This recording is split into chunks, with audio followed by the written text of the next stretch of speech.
Forget the legends. You have to do more than walk in his footsteps.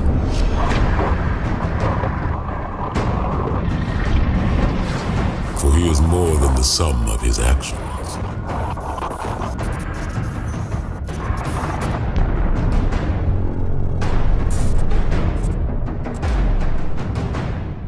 I tell you this, not because I trust you, Agent Clark.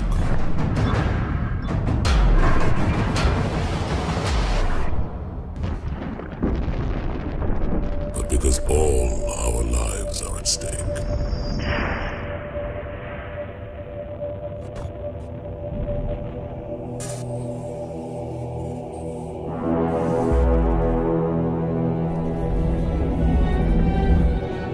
Because the seeds of our future are sown in his past.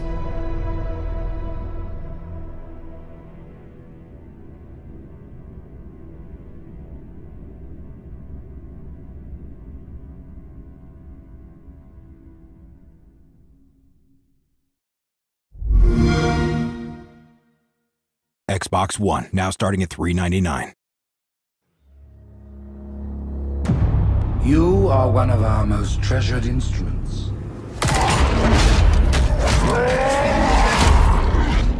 Long have you led your fleet with honor and distinction. But your inability to safeguard Halo was a colossal failure. Soon the great journey shall begin. But when it does, you shall be left behind.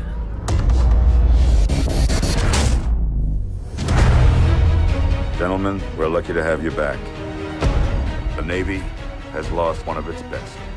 Flip space ruptures directly off our battle cluster. Master Chief, defend this station. Cortana, what exactly am I looking at? That is another Halo. So this is what my father found. The Prophet of Regret is planning to activate Halo. Are you sure? Get tactical, Marines!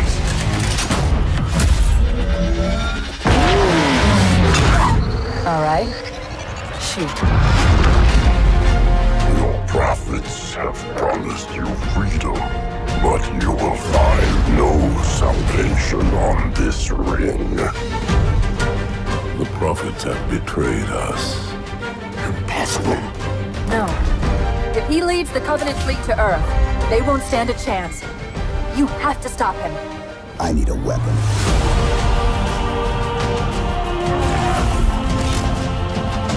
We're going in.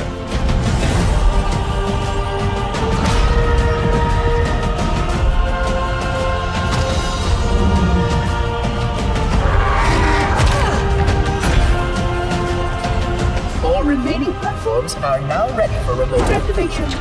From here? Ma'am, without a destination solution. We are not losing that ship.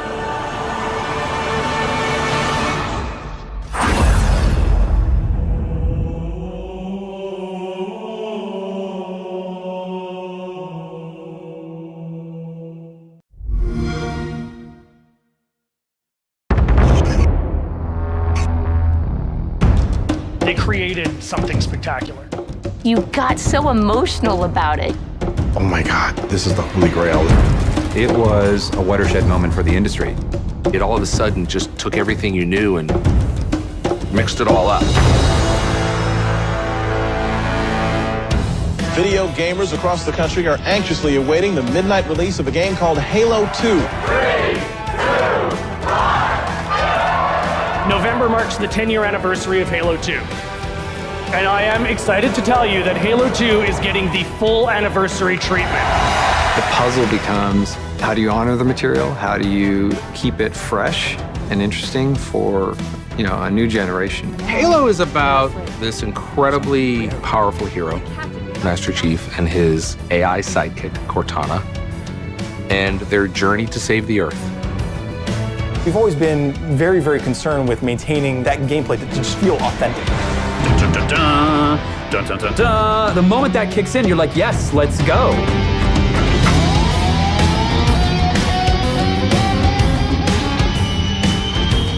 We decided to go out and capture new source material this time around.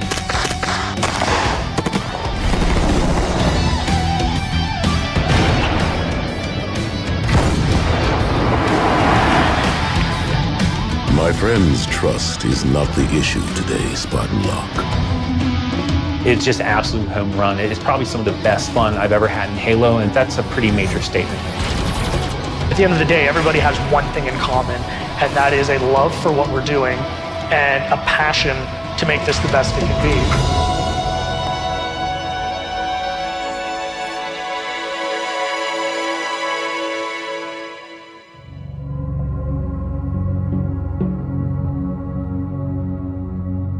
So when I joined Bungie in 1998, I got hired to work on the Myth 2 team. And as I was working on Myth 2, in one room, there was this other room with a smaller number of guys in it working on something else, which at the time was called Blam, this totally top secret codename game that at first was a lot like Myth, was an RTS, but it slowly evolved over time into a third-person game that was on the Mac and PC, and then it became a first-person game that all of a sudden, bam, was on the console when we got bought by Microsoft. But Halo went through lots of different permutations along the road before the first version came out. When we were working on Halo, it was actually the first time that we were developing a game first on Windows. And people don't know that because Steve Jobs got up at Macworld and showed off Halo for the first time and said, and it's being developed on, first for the Mac. It actually wasn't true.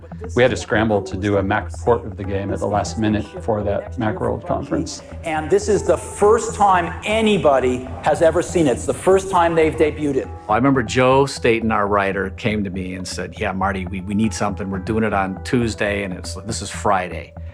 So I'm like, oh my gosh. So I said, okay, so it's just gonna be music. I'm gonna give you a CD. Somebody hits play on the CD. Jason's gonna go up on stage and hit the space bar on the scripted demo. And we're just gonna cross our fingers and hope that all this stuff comes together. I asked Joe, all right, what's the emotional tone? What's the story we're trying to tell? And he goes, I don't know, but it needs to be ancient, epic, and mysterious. I'm like, okay, ancient, epic, mysterious. So I called up my partner, Mike, and I said, Mike, I'm gonna come over. We need to figure out a way to do music. We're gonna record on Monday with an orchestra and some singers, but I don't know what we're recording yet. So this is, I believe, a Saturday, and we're recording on Monday. So on the way to his house, I'm driving over, and I'm like, okay, ancient, epic, mysterious. Well, ancient, Gregorian chant monks singing. So I made up a melody while I was in the car.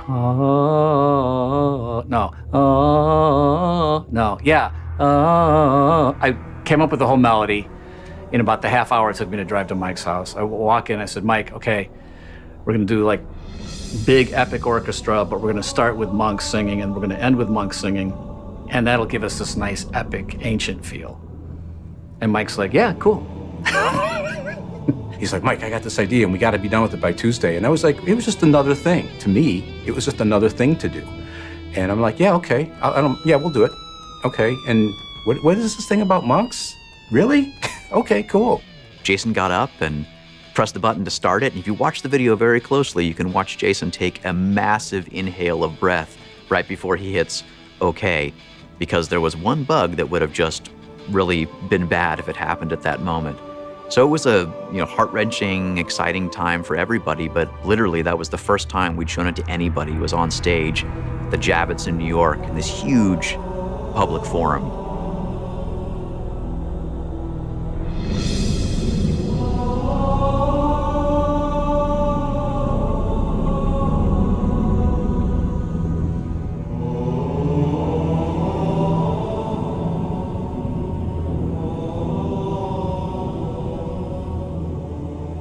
This was a time where big, expansive environments weren't seen too often, certainly in sort of the shooter space, which had been very corridor-focused for a long time.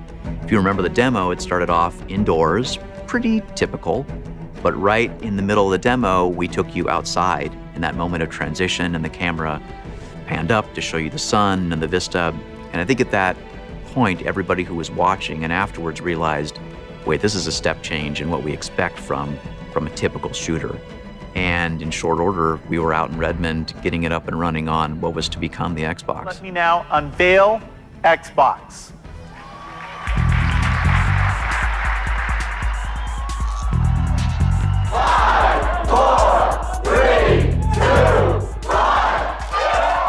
If you thought about gaming on consoles back then, there had been some big hits in the first-person shooter space with things like GoldenEye and Perfect Dark, but there wasn't a long track record of shooters being a healthy genre and a big genre on console. Halo got it right.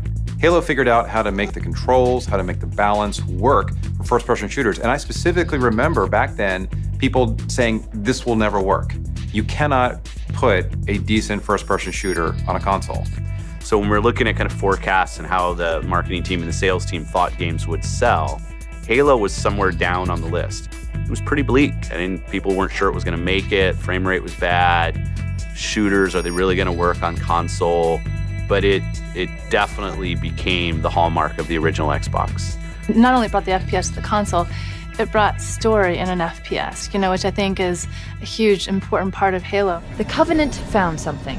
Buried in this ring, something horrible. And Halo is about this incredibly powerful hero, Master Chief, and his AI sidekick, Cortana, and their journey to save the Earth.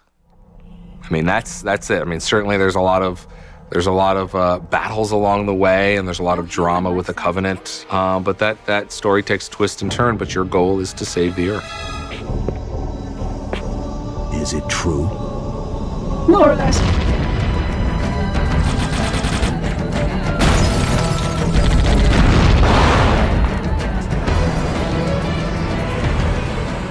Being the standout launch title for the Xbox, Halo single-handedly put that piece of hardware into millions and millions of homes. When the Xbox first released, I went to my neighbor's house. I didn't get one. My neighbor got one for Christmas, and then he got Halo, and I spent the next 6 days, I think, just at his house the entire time. We just kept playing Halo, and that's all we were doing. And then eventually I ended up buying an Xbox just so we could play Halo. I played Halo at my friend's house and instantly loved it. I mean, we were throwing plasma grenades at each other for probably 3 hours. And after that, immediately went home to my twin brother and said, all right, we got to pool our money and get an Xbox. Everybody back then knew what Halo was. And as a result, a lot more people who probably weren't hardcore gamers at the time began to dive in and made the decision to buy an Xbox and discovered even more. When it seems like all is lost. When it feels as if you have no hope. No, I don't think Xbox survives if Halo wasn't there. If you looked at the other launch games that we had, Project Gotham was a nice game. And there were a lot of games that proved that we could actually ship games on a gaming console, and Microsoft kind of had no business in doing that. It was our first time trying to do that. But Halo was the thing that I think made people look, and that gave us credibility in creating a console. We didn't sell a lot of the original Xbox, if you go back with the sales figures, but we sold a lot of Halo. When we shipped Halo 1, we had doubt about whether the game was going to be successful, but we also didn't know if the Xbox was going to be successful, frankly.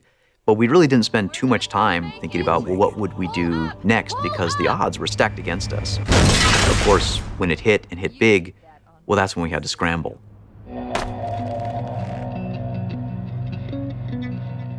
Our early plans for Halo 2, to be completely honest, were pretty disorganized. What everybody felt, very intensely was, we have a hit. We can't just ship another game like that. It has to be bigger and better. It has to have more features, more weapons. We knew that our ambition had to be greater, but frankly, we had no idea how to fill those shoes. So we struggled for a long time. Once we figured out in general, great, so we're really gonna go after the virtual couch. We're really gonna go after matchmaking and a party system. That team went heads down and ran. Okay, we're gonna try to tell a more complicated, hopefully intriguing narrative where your Covenant is a playable character. Okay, story team, go. And for a while, each team was off in the wilderness figuring out, well, how the hell are we gonna do all this stuff? I think it's really important to be ambitious. I think it's important to have more balls in the air that you can catch at the end when it all comes down to it and you have to ship a game. But certainly you can go too far.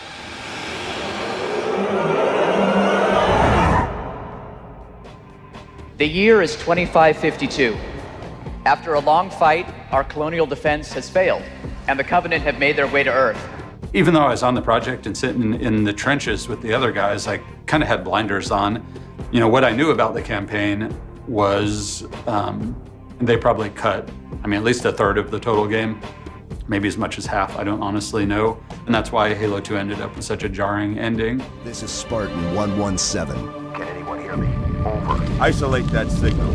Master Chief, you mind telling me what you're doing on that ship? Sir, finishing this fight. One of the things I thought about really early on was, imagine that there was a Covenant commander who was in charge of events in the first Halo game. How would he have felt when he fell flat on his face, when he completely failed? What if you were that guy who got your ass handed to you by the Master Chief? What would your bosses think of you? And that's really the genesis of the Arbiter.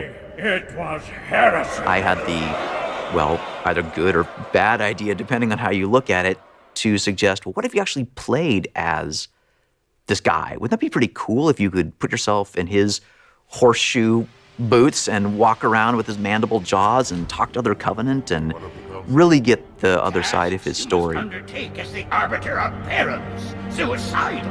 You will die as each Arbiter. When they switched the story around and you're playing as the Arbiter, you were like, whoa. What would you have your Arbiter do? You know, it all of a sudden just took everything you knew and mixed it all up.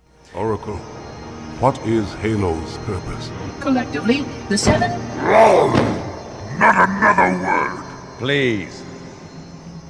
It was an interesting way to innovate on the interactive storytelling. We are the arm of the prophets, Arbiter, and you are the blade. Ultimately, that turned out to be a lot more work and made us make some hard choices at the end. We're going to go to Earth, go into the Prophet of Truth ship, rescue Cortana, do battle with the Grave Mind, and button everything up. It was extremely challenging to wrap all those different, ambitious angles into one nice, smooth, polished product. And especially at the end for the campaign, there wasn't enough runway to land what we really wanted to land. So it was not until 2002, a good probably 6 months after we had finished the music, I finally was called into a meeting room at Microsoft and sitting around a table with all these guys. But there was one guy in the room who had dreadlocks and like a white beret and a white suit, and his name is Nile Rodgers. Yeah, I think he was working with Maroon 5 in New York, and they wouldn't stay in the studio with him. They kept taking breaks, and he found out they were taking breaks and wasting time playing Halo, this new game. And they said, yeah, Niall, you gotta see this game, it's so cool. And Niall looks at him playing and he goes, yeah, but what's that music? He was the first guy who said, I want to have a company that releases game soundtracks. And he wanted Halo to be the first one. I remember loving that soundtrack so much that I bought the soundtrack to a video game. Who does that? Nobody does that. Nobody goes like, oh, I want to hear the MIDI music from old PC games. No. But Halo was so iconic that you could release a soundtrack and I would buy it and I would listen to it in my car while not getting laid, ever. I love that song. And when the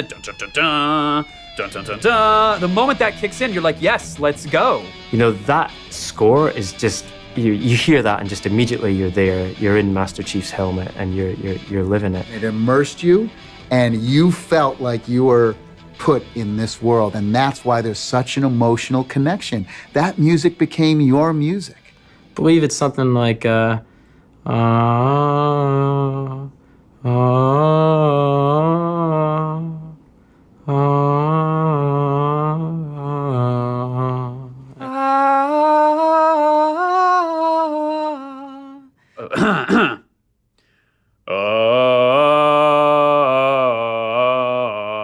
No, that's not it. But then the Halo 2 one's got the rocket like. Yeah, that's. I was dating a girl at the time, and whenever she heard the Halo theme, I could hear every door in my house slam because she knew I was gonna be playing Halo for 4 hours. As good as I like Halo 1's soundtrack, He came back after the success of Halo 1 and he said, Marty, for Halo 2, you know, I can get you anybody you want. I'll get you Steve Vai, Jeff Beck, I can get you Pink. You know, a Pink? What? Well, I hadn't really thought about guitar per se and yet, but Steve Vai or Jeff Beck, sure. Are you kidding?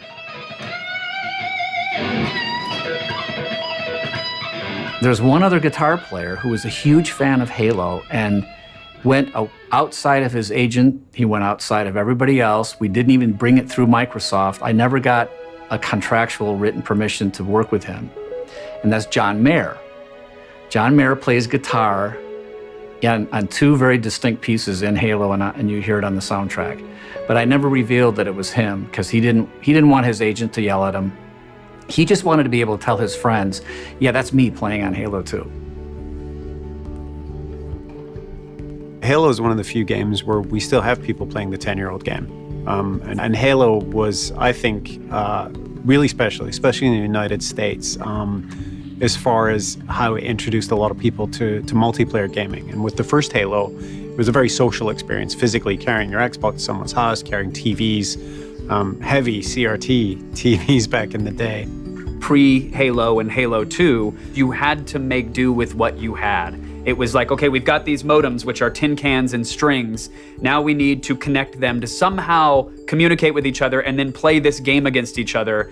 Now we need a way to talk to each other to set up the play date so that we could murder each other. And it was all these disparate technologies and forums and modems and drivers and operating systems. And it was a delicate nerd dance. You would have to do a 25-minute geek ballet just to get a game synced up to be able to play with someone else. Then when Halo 2 came along, it was really as easy as pushing a button, seeing your friends, and saying, okay, I'm going to shoot you now. With Halo 2, it changed radically because we were able to put people together without having them in the same room. We used Xbox Live, obviously. Introducing the next arena. Butt kicking just went global. Xbox Live is here. Max Hoberman, who designed a lot of those systems, had a really simple philosophy, which was to try and recreate the fun aspects of being together in that basement with those TVs, but do it online. And I think that's one of the reasons why it was so successful, because it kept the social, cultural aspect of that connection and didn't really make it all about technology. It made it all about fun and connecting and just sort of being around your friends. I was in a meeting and they were explaining it to me and I was like, wait a minute, what? You're gonna do what? You're gonna have people on a virtual couch and we don't need to be with each other? Wow. I said, that sounds cool. And then of course it came out and it was cool. It just felt great to kill people around the world in a video game. Legitimately. I mean, you were used to doing it on your couch. And I always said when I played games, if I can't kill something, I don't really have a desire to play it. That's just the way, I just love FPSs. It comes down to the last kill and you get this voice like double kill. I mean, it was just like, you know, killing spree. And you were like, you got so emotional about it, you know, and you strove to get those small moments of awesomeness. Not only was it a way to kind of hang out with your friends, whether in person or online, but it was also like a legitimate form of competition, right? If you're in school, it was a question of what level is that guy in Halo 2? You know, how good is he? It was fun. At the end of the day, it was entertaining. It was just so fun. The histories between Halo and Xbox Live, I don't think you really separate the two even today in terms of the stuff that we're trying to do with Halo 5 and innovating on Xbox Live. There's a long history there. But we all knew that when Halo finally came to Xbox Live, that would be the time. Like that would define the success or failure of Xbox Live. You know, I think if you're a game player who hasn't tried Halo and you're playing things like Battlefield and Call of Duty, there are a lot of things that you take for granted when you start up a game. You'll go in a matchmaking playlist, you'll be matched with players of the same skill and the same interests, obviously. They want to play the same game mode as you do. There's, an even number of players that are evenly matched so that each game is fun, each game is close, and each game is exciting. So when you finish a game, you either won or you lost, not by a huge margin, which made it fun, made it challenging. But I got to give credit to Max for that. That was his baby, and that's probably his biggest impact on the industry today, is he's kind of changed the way that we play console games online. In a few hours, one of the most eagerly awaited video games finally goes on sale. Preparing to rewrite retail history. Video game is expected to have bigger first-day revenues than any movie has ever had an opening day at the box office. Biggest retail launch in entertainment history. Dozens of grown men and probably about 3 women have crawled out of their parents' basements tonight to be first in line to buy the new video game Halo 2. Video gamers across the country are anxiously awaiting the midnight release of a game called Halo 2. 45 minutes and counting for Halo 2 to go on sale. The line right now is probably about 100 yards long. It is the most anticipated game in entertainment history.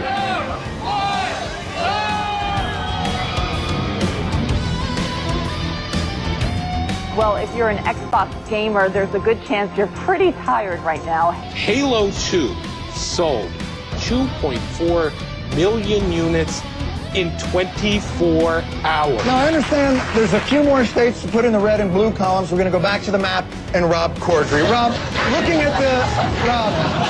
Yeah! Yeah! Suck it! Suck it! Where's your alien plasma rifle now, bitch? Rob! Wow! Oh! Are you playing Halo? No.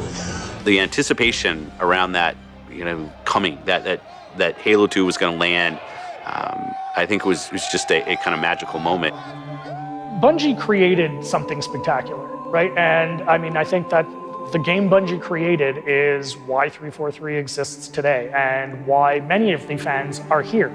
So what 343 was created to kind of take that universe and carry it forward. There was never any question as to whether we should do a Halo 2 anniversary in terms of, I think we all kind of had that very romantic notion of going back to Halo 2. And Halo 2 for a lot of people is that sort of perfect snapshot in time, that perfect moment. And so there was always a really sort of rousing demand for it. This is the 10th anniversary, this is the right time to do it. This is about Master Chief's journey, his past and his future. Questioning authority and searching for the truth. The Halo franchise is the reason Xbox is here today. Now, as many of you know, November marks the 10-year anniversary of Halo 2. And I am excited to tell you that Halo 2 is getting the full anniversary treatment.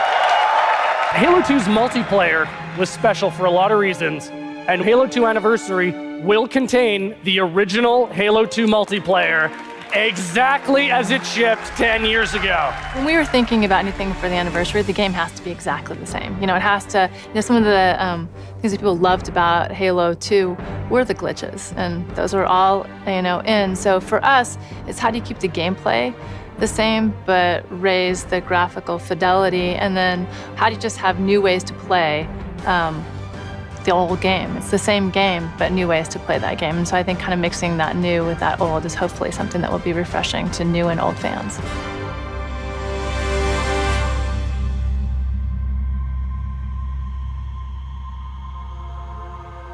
So for Halo 2 Anniversary, Saber is really focusing on the campaign, on remastering all of the graphics and making everything look wonderful on the Xbox One. They're also, because they're so tech savvy, really helping to bring up the resolution as high as possible and hit that 60 frames per second mark that we're stretching to hit.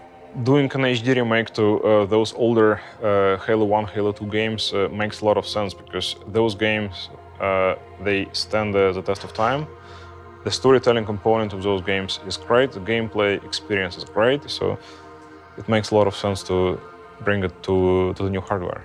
People remember Halo 2 as a beautiful looking game, and so our objective really is to let people feel that the game they're playing now is the exact experience that they played 10 years ago. Only when they switch back will they realize the tricks their mind was playing on them because of the lapse of 10 years of time. There's something that's just so instinctual about how that game feels and plays to you that I don't think it's something that you can identify directly. So we've always been very, very concerned with maintaining that gameplay to just feel authentic. And that authenticity is something we didn't want to lose and something we know that it's very easy to just miss. That back and forth switch was something that came about primarily because Danny Ayub and I were going back and forth during the original Halo about how we really wanted to maintain that gameplay and we really wanted to show people, look what we've done, right? And so now it just works. It works seamlessly and you can just see it yourself in the game. It's very cool. In addition, just like we did with Halo 1 Anniversary, we want to add different elements, different things that the fans can, not only just relive how the game played and sort of keep that same nostalgic experience alive, but we want to add different elements to it so they can change it up too. So skulls is what we do in the Halo franchise, and these are things that are hidden throughout the levels. And once you find the skull, you can turn it on, and once it's turned on, you can change the gameplay. Some of those might mean, if you turn the Grunt birthday party skull on, anytime you headshot a Grunt, it sounds, the sound of laughter from children and confetti comes out of the Grunt. Things like that are added all throughout the game, and Saber is handling all that work. So they've been a huge asset to us, and they're really remastering the game, making it look great.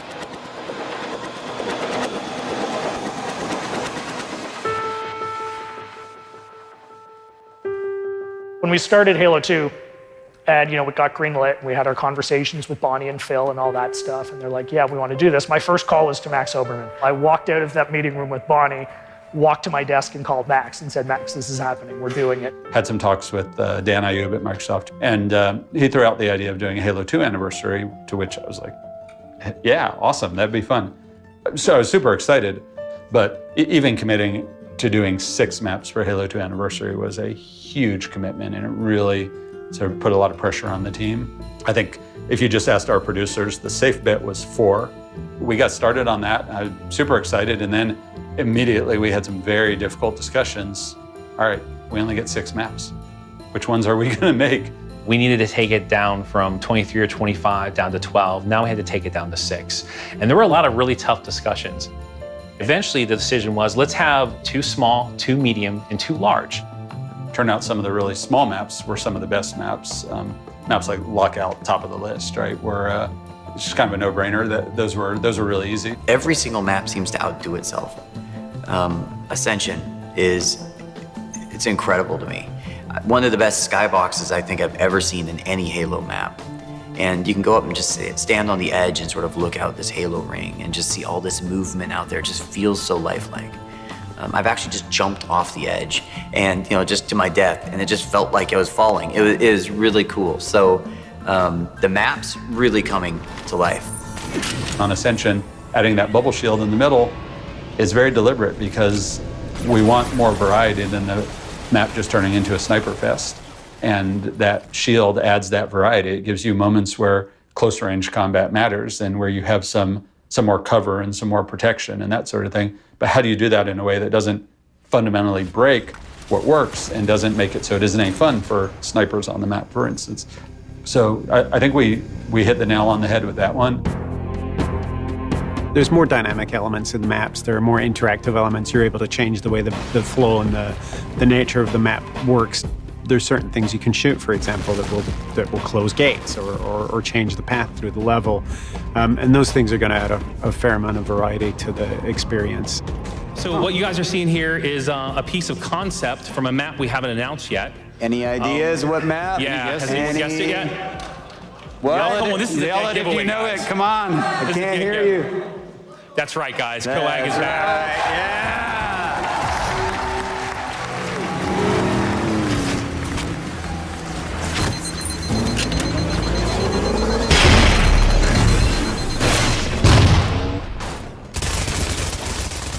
We showed off what turned out to be almost everybody's favorite announcement, which was the MONGOOSE. That was kind of fun.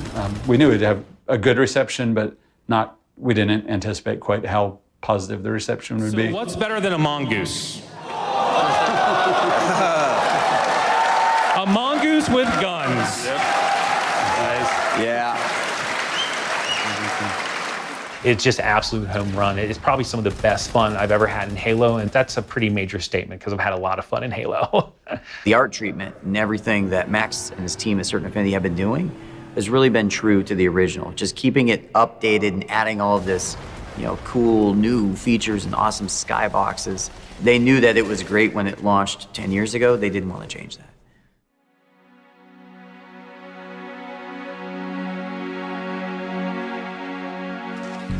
There's generally a lot of work involved with an anniversary edition.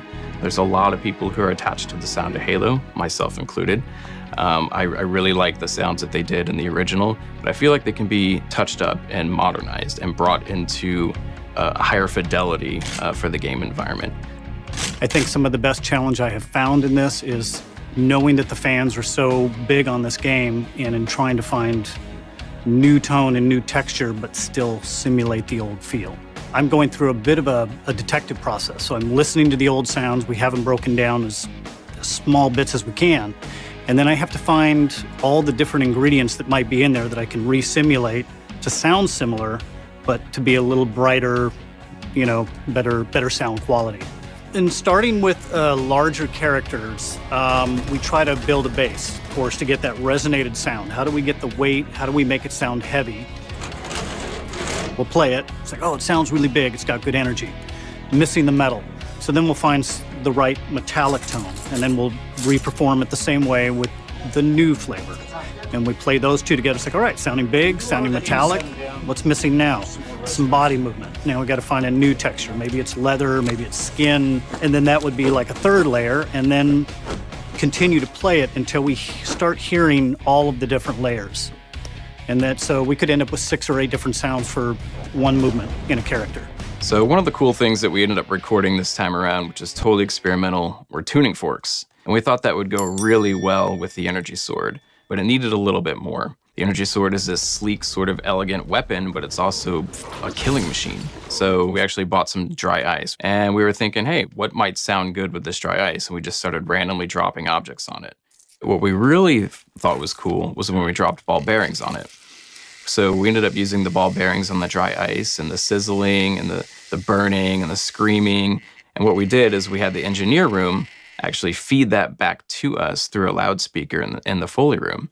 And we then set up a microphone, and we actually made the sword motion from the game. And that allowed us to capture more of a natural and sort of unique sound. Here is what shipped in the game 10 years ago. We wanted something with a little more body, we wanted something with a little more musicality, and we wanted something with more power. Here's kind of the direction we're going now.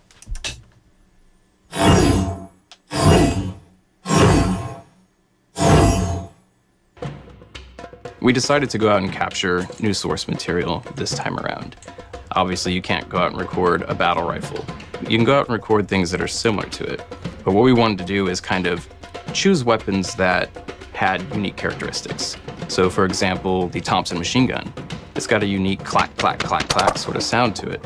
And that's a very unique characteristic that we wanted to kind of carry over into some of the newer weapons. Each gun kind of felt different. The M1 Garand obviously is the big, beastly 30-06 large caliber gun.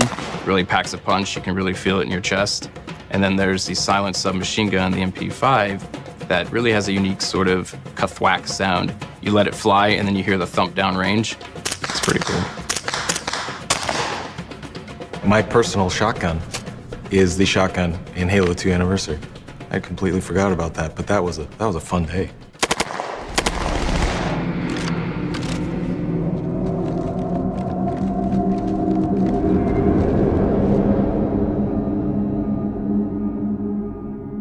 The terminal started in Halo 3. They had little Easter eggs where if you found a little data pad, it would have a text document that you could read to get deeper into the story. And then they expanded that with Halo 3 ODST, but Halo 1 Anniversary was when we really stepped it up, hired the sequence group to come in, do all the painterly style terminals. So that was a new addition for Halo 1 Anniversary, and then we decided to do it again in Halo 2. Ready, Reclaimer?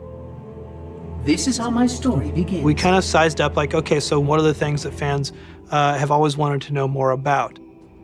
It's this relationship between the prophets and the elites, this situation in the Covenant, kind of the big lie, really, that the prophets have held over the rest of the Covenant for who knows how long, that leads to the events of Halo 2, the breaking of the Covenant, the war between the elites and the brutes and the prophets, and what role does the Arbiter play in all of this? So that's a question fans have been asking for a long time.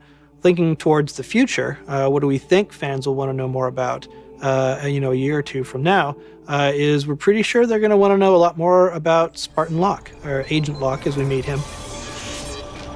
pursuant to Office of ONI Retrieval and Acquisitions Inquiry of 26 September 2552. The following is a target profile of Thel Vadami, Supreme Commander of the Covenant Fleet of Particular Justice. The terminals form a connective tissue for this world, and we're getting a chance again to realize this in a much more vibrant, affected, pointed way that users would appreciate. A lot of our stories within the Halo terminals are additional narrative, their backstory. And a lot of it is kind of exploration even further than some of the novels. And so we're saying, okay, well, this is one shot where, you know, post the Halo ring exploding, and, you know, does this tie into this novel, and does this make sense for this 1 2-second shot? Because it's got to fit the entire Halo universe, and that's a big challenge. Halo has had a very definitive style from day one, and it's evolving over time and keeps growing and growing. But one of the things that's unique about what Sequence brings to it is that it has its own style. It's much more of a painterly look to it, and it makes it feel like it's a graphic piece versus a 3D piece. To see what Sequence has done from a visual standpoint is just, it's breathtaking. The terminals that I worked on, they did some amazing stuff with High Charity's interiors. They did some incredible stuff with worlds that we haven't talked about yet, and I think fans are really, really gonna get a kick out of that.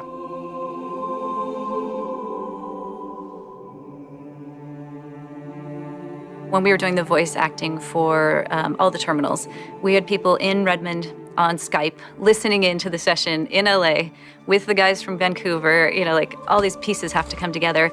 It's amazing to get to see the voice talent, because obviously they're such an integral part to what we do with the terminals. To be able to go to the studio and actually see them perform is amazing, because we're able to sort of show them the rough drawings and the animatics, and they're able to sort of feed off our work as well. So to be able to go down and see what they do and really appreciate and also contribute, it's great to be able to be involved in that. I really am glad that they're revisiting it, sort of giving it new life. I mean, take a 10-year-old game and then actually tie it into the future of the Halo franchise as well. That's really cool. Honestly, that's one of the coolest things that I think we did during these sessions. Everybody here just lit up. It was like, oh my God, this is the Holy Grail. This is, you know, this is Halo. Oh my God, you know, this is huge. My name is Keith David, and I play the Arbiter. When it came up, and they were looking for, you know, this character, the Arbiter, and I got the first script and read it, I was like, wow, I like this guy. I like this this character. And you see what he looks like, you know, it's like, it's very different.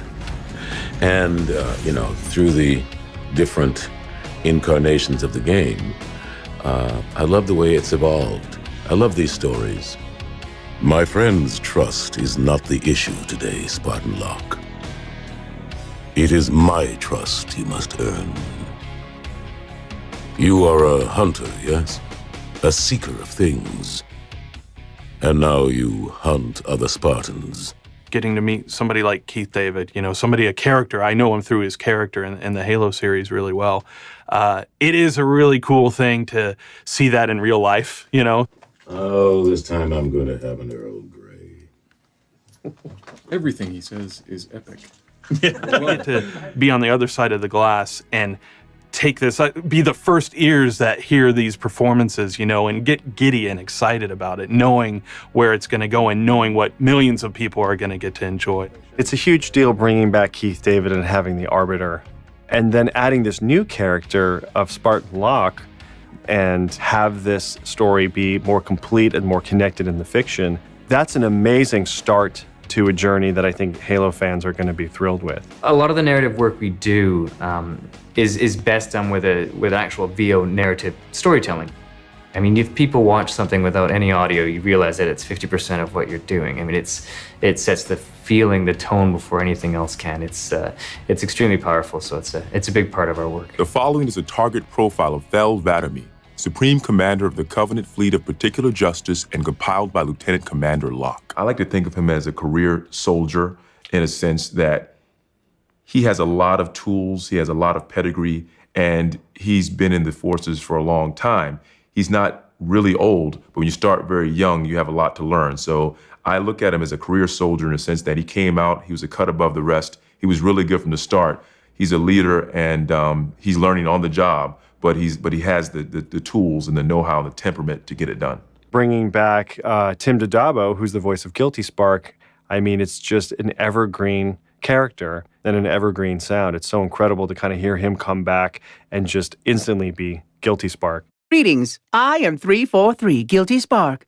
I learned a small amount about your covenant before that reclaimer blew up my installation. Quite unacceptable. And we're rolling when you're ready. But Oracle, I do not understand. We were told the rings are salvation, a gateway to paradise. That's smoother. Communications. Shut down all lines to the fleet. He's got that presence. He's been there. He's done that. He's not of the earth, though. So there's something otherworldly about him.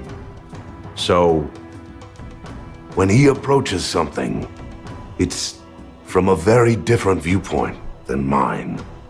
So it's, you know, he's just got that. That texture comes from knowing and from a lifetime of experience and of what he's been through. The elites are blind, Arbiter, but I will make them see.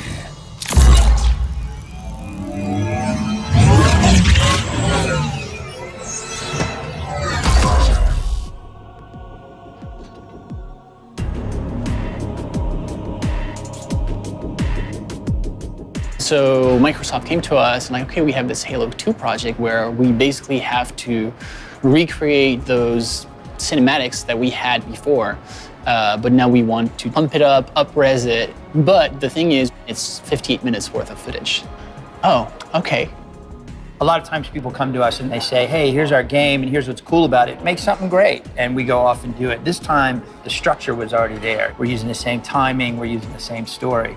And because that structure was there, it really gives us time to focus on the visual fidelity and the performance of what was already there. So yeah, no, we couldn't say no. After it's more, okay, now that we've said yes, how do we do it?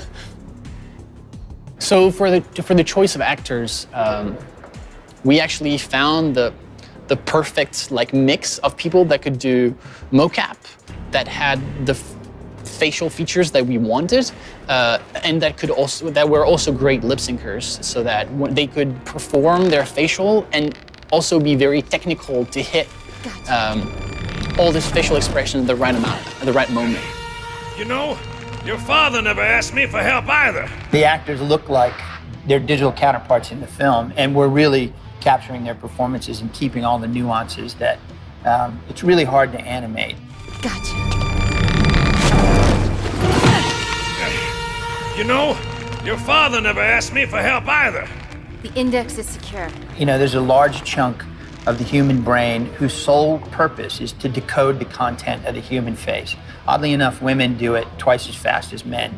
But that piece of your brain is there to look at faces and understand what's going on.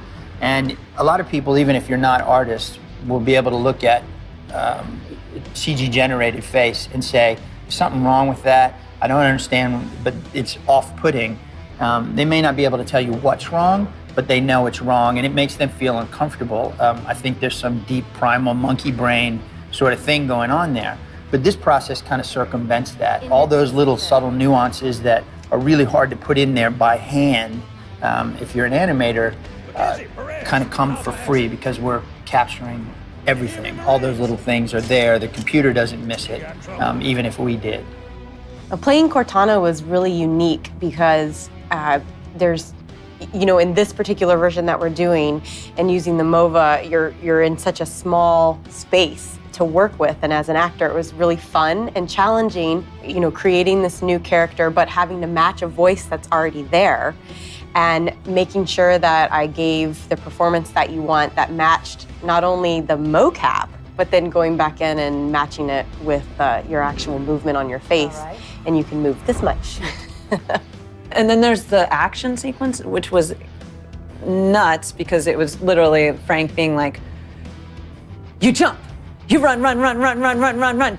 You fall, land, look up, oh no! See the arm, go, go, go, go, go, get it. Buzzers, buzzers, buzzers, look around. Like, it was that kind of thing. And you're doing it all just with this kind of movement with your head because you can't do any more than that. We got to those really funny moments where the comments would be like, could you run more but not move? It was really funny. Yeah, one of the great things about games is, you can play multiple roles in the same production. So, being the Arbiter and being Johnson, there are actually scenes where I'm fighting myself. So that's actually very cool, and it was a lot of fun to, figure out how to portray that and watch how they figured out what we were going to do to make that work. How you doing? The big focus of this has been like working onto the facial performance of the actors and trying to really translate what they've done into the CG world. The first time that we saw a picture of Johnson, we thought it was a real dude. We were like, okay, so who's this guy and why are we seeing a picture of him?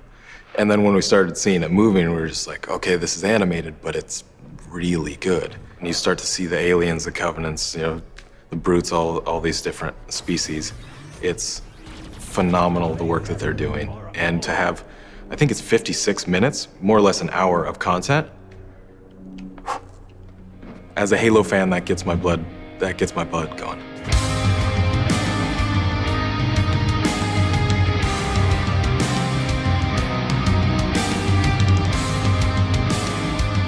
This is going to be I think a world premiere of the latest footage that you guys have brought, complete with a lot of explosions. So let's roll that.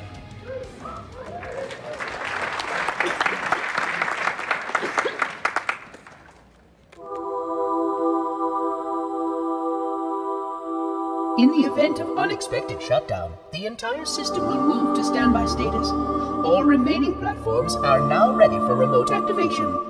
Remote activation? From here? I must get inside. Then mount up, Orbit. Your pal, where's he going? To finish what we started. And this time, none of you will be left behind.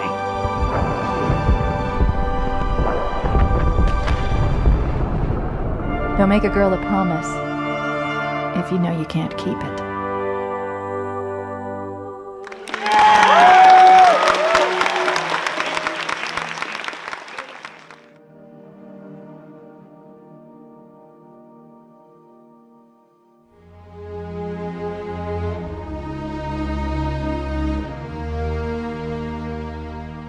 We're at Skywalker Sound, and we just concluded a long week of recording for Halo 2 Anniversary. Halo was the reason that I was inspired to get into the video game business. Before that, I was making records for 15 years. And 2001, when Halo came out, just changed my whole world. That's when I finally saw the world of video games, which is my other love from when I was a kid. We're talking pre-Atari 2600 days. I'm aging myself. Halo just opened up my eyes to a whole new possibility of this is what I need to be doing. Being a composer, I have my own sensibilities as far as how I would approach any given project, but since this is a project where the music's already composed, and what we're really doing is revisiting the material, the puzzle becomes, how do you honor the material? How do you keep it fresh and interesting for a new generation? It's a cool process to record and produce large-scale orchestral music. I mean, let's just take the orchestra for a second. I mean, you've got 85 very highly trained musicians, and you've got Wataru, who's the conductor, who the amount of trust we have in him to emotionally convey and coax out of the players the performance we want is incredibly high. Millions of people love this game, and they really, they are so heavily attached to the game and the music. And for me to be able to be a part of it as a conductor, to throw in my interpretation and to get the orchestra together and work with this team, as one of the team members, to create this gigantic soundtrack is just so rewarding. He will take our direction, and Wataru just has a way of expressing that back to the orchestra in a language that they just completely understand. I mean, on the first anniversary, he said something that all of us in the booth still remember. Act as if you are tucking the baby into bed.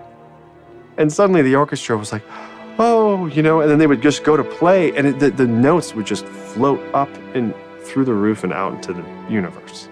This music is not only in the classical style, but it also has the elements of rock And also, it's very earthy. At the same time, it's very out there in the space. So taking those elements all together gives me an idea of what expressions are, like phrasings. Let's say, like this should be like, it sounds like an Irish dance, this one phrase, but it's not really an Irish. It's more like a space Irish. It's like an alien Irish dance. So it's like an all hybrid score. So I would share that with an orchestra, and this orchestra is so wonderful that they get an instant idea of what we're aiming for. I mean, if I could put him in my pocket and carry him to all the gigs I do, I would. He's so expressive, and he really gets the best out of the orchestra, and he understands the essence of what he's supposed to do and finds the best way to bring out what, some have characterized as perfection on demand.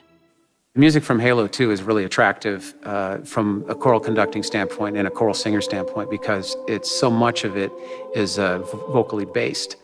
And one of my favorite styles is Gregorian chant, and you hear that influence throughout the score.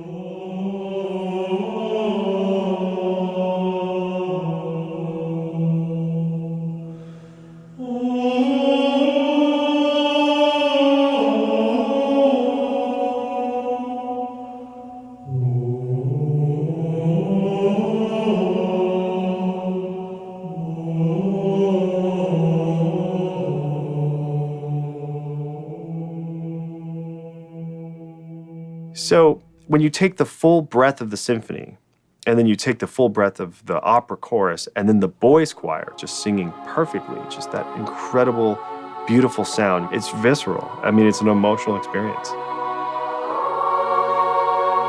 Add to that somebody like Steve Vai, which was a fantastic experience. We just had a great day. Halo 2 introduced Steve Vai into the mix, and that was also another iconic move. I mean, that was Steve Vai is Steve Vai, right? To those who don't know, Steve Vai is basically God, on guitar, I don't know if you get any bigger than Steve Vai in terms of, I'm a guitarist, and I have my own sound, and you can recognize me from a mile away, He's a legend. Because of my contribution on the last one, I received the call, and I thought about it, and I said, yeah, I enjoyed that. And I always wanted to come up to Skywalker and work and record here. And it's a gorgeous studio and work with such creative people. They really pulled a tremendous team together. So it was a pleasure and an honor to be invited back.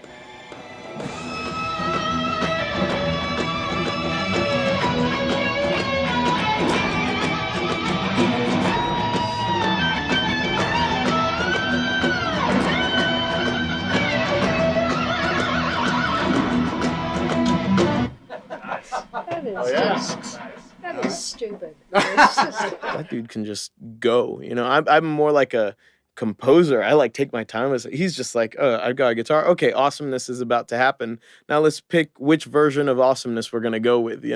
I had no idea what would happen 10 years from the date that I did the original guitar part in the soundtrack for the first Halo 2. But I had a blast doing it then. My friend Nile Rodgers called me. He was producing the soundtrack.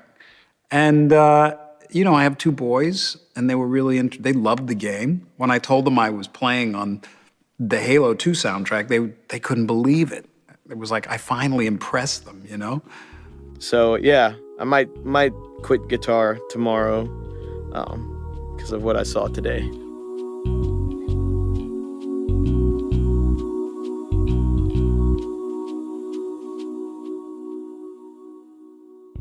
There was a lot of energy and momentum around doing a Halo 2 anniversary. I think that with a new platform coming out, we kind of went back and forth on really what was the right thing to land on the platform for the first time as Halo. And so I think we went back and forth between, is Halo 2 Anniversary as a standalone enough? But Dan, who runs the publishing org and is a notorious sandbagger, came back with well, we can do Halo 2 Anniversary, but we might also be able to do 1, 3, and 4. And so that obviously became a pretty amazing prospect. It really was just a question of whether we could pull it off. It's a challenging process. I mean, a few things work in our favor. These are partners that we've worked with before. But at the end of the day, everybody has one thing in common, and that is a love for what we're doing and a passion to make this the best it can be. The idea of being able to play all 4 of them on the same platform, which we'd never been able to do, as well as get the anniversary edition of Halo 2 was sort of a no-brainer once that actually became a realistic sort of production reality. And then like magic happened, and I think we all got really excited, and we felt like that was really the way to start our journey on Xbox One. Going into E3, I think everyone knew we were going to announce Halo 2. You know, I think we waited a long time. Typically, we would have announced before E3. Everyone knew we were going to announce Halo 2. No one really believed that we would do something as ambitious as the Master Chief Collection. The simple fact that nobody believed that it was going to be what it was actually great momentum for us to ride into E3. We've been rehearsing this forever, and you know, I've got the points that I want to hit with everything that's coming. So I get up there, you know, Bonnie does the intro, I get up on stage and I start talking about the collection, and you know, we hop into the multiplayer, and the multiplayer stuff looks great, but then the closing is really where the punch is going to be, right? The closing is where we're going to say it's all 4 games, you know, it's 60 frames per second, it's 1080p, it's quite literally every multiplayer map that has ever been made. And I'm getting to that point, and then I just start to hear it, right? Like people are cheering, and as I'm going down the points, now that just the room's going nuts, you've got the energy from the room. When I walked off the stage, there's just this wash of pride like come over you, right? It's like, yeah, we were right, you know, this is what people want. Nicely done. We know where Master Chief is going with Halo 5, and I think it's a super interesting story. And it does have to do with his past, and for us, being able to kind of tell that story and lead into the future story was super exciting. And when we thought about what we wanted to do with 1, 2, 3, 4, it is the Halo 2 anniversary. It does deserve special treatment. When I heard what 343 publishing team was planning as far as all these different games and all these different, you know, toggle between these up-res versions and this unified UI and unified matchmaking and everything else, I thought they were insane. I thought they were crazy, honestly. Such a massive undertaking. You know, I'm not just passionate about Halo, but I'm passionate about what Halo can be and what it can become. And I think for all of us, we're so invested in Halo for the long term, right? It is a universe that we believe in, and it is a universe that we want to sort of continue to evolve and grow and innovate with. And I think that's that level of dedication and passion is pretty standard at 343. When the games launch and we go to these midnight events where the game is finally on sale, seeing how excited people are, seeing that people actually came to a store at midnight and freezing cold to pick up a game they could just as easily have ordered from Amazon the day before is exciting because they want to share that joy with us and we get to share it back with them. The thing that I'm most excited for with Halo 2 anniversary and with the Master Chief Collection in general is going back with my friends from 10 years ago and playing 3v3 one flag on lockout or classic CTF on midship. For me, at least, that's going to be the place that I'm going to spend the most time, is playing those classic maps with friends from 10 years ago, calling people up that I haven't spoken to in so long and asking them to get online. It'll be weird conversations. Hey, are you getting on Halo 2 tonight? The universe is a big place, right? I mean, I think this franchise can go anywhere, and I think we're all honored to be part of that process of charting where this thing can go. But again, the universe is a big, big place, and I don't think there are any limits to how big this can get.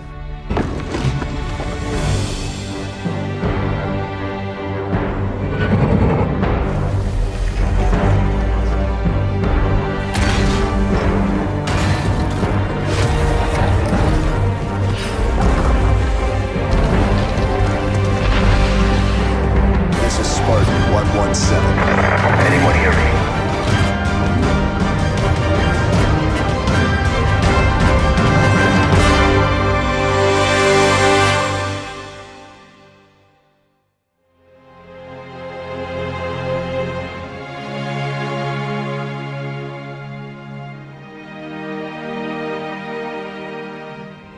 I love picking up the sniper because it feels amazing when you get that one hit to the head to get that one-hit kill. I picked up the shotgun a few times, just ran at people, shooting them in the face.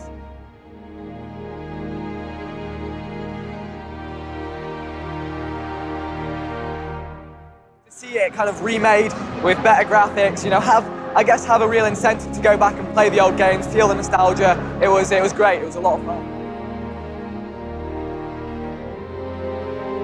People are going to absolutely go mad for the Master Chief Collection. It's like a love letter to Halo. You know, you got the Halo 1 through to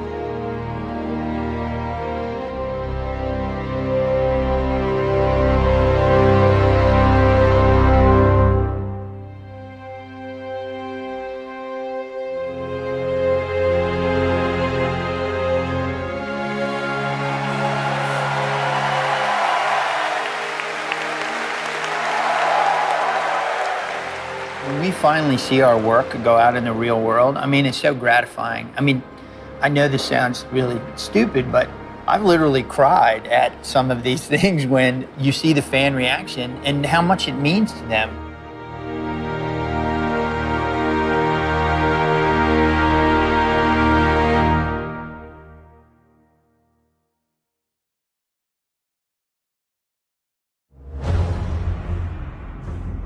Our duty as soldiers is to protect humanity, whatever the cost.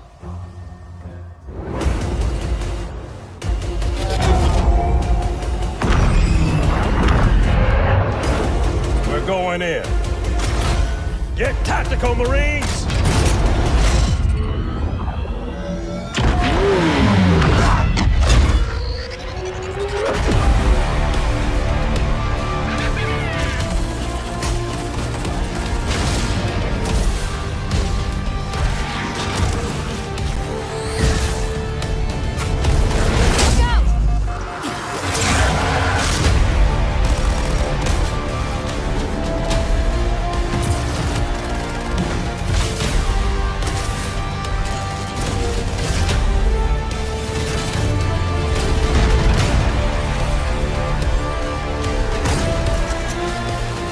Untouchable. Gain the lead. Extermination.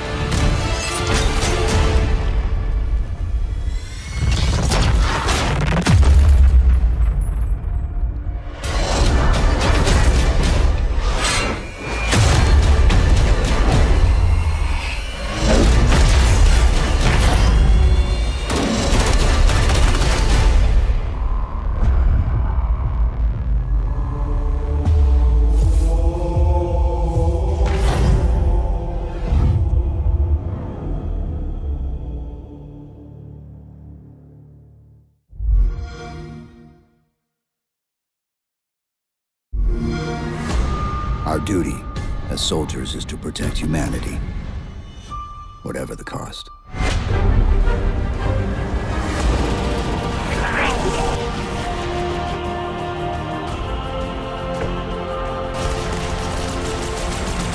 I will continue my campaign against the humans. That's not going to happen. Chief!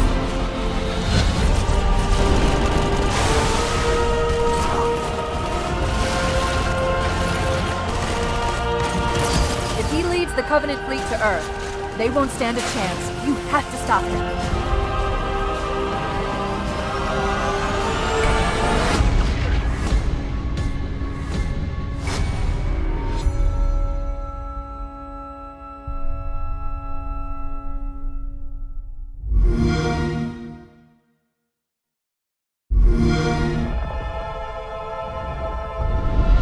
Our duty is to protect humanity, whatever the cost.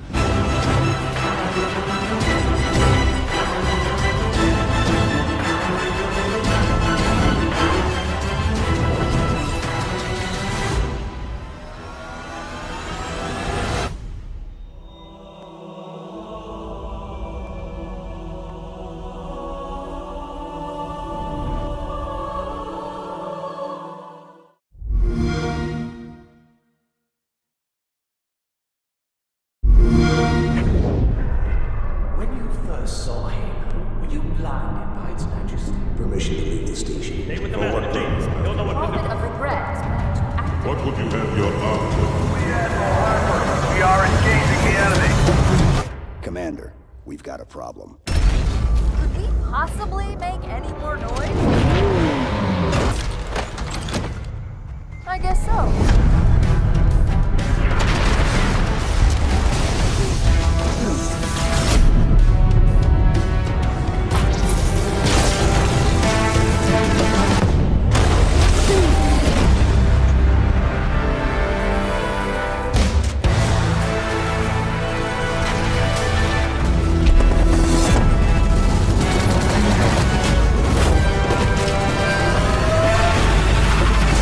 What if you miss?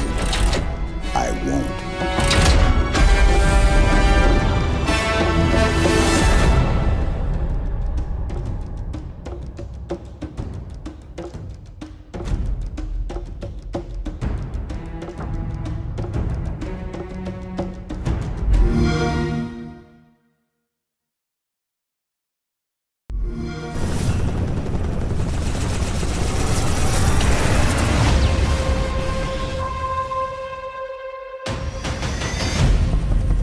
Contact with Visegrad Relay was lost last night.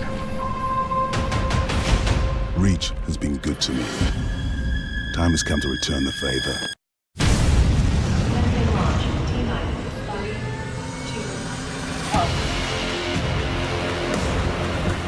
Grafton is done. We need to get out of here now.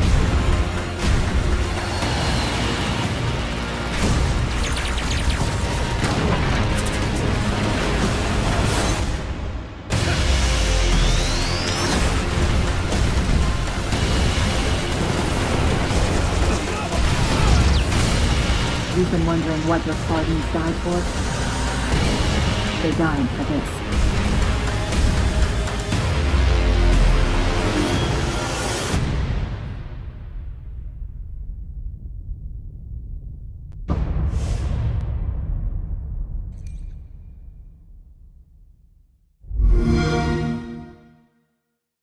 When I heard what 343 publishing team was planning as far as all these different games and all these different, flip toggle between these up-res versions and this unified UI and unified matchmaking and everything else, I thought they were insane. I thought they were crazy, honestly. Such a massive undertaking.